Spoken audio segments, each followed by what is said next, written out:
Hola, em dic Abril Massana, tinc 10 anys i sóc jugadora del Club d'Escacs d'Amposta. Ara us vaig a recitar un poema que he escrit. Els escacs són com la vida.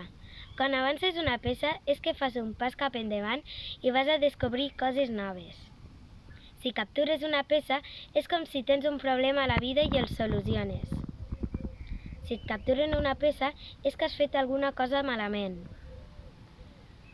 Si estàs en escac, és que alguna cosa nova passarà al futur. En canvi, si tu fas l'escac, és que has trobat la teva passió. Si t'han fet l'escac i mat, és que alguna cosa dolenta t'ha passat que no estava previst.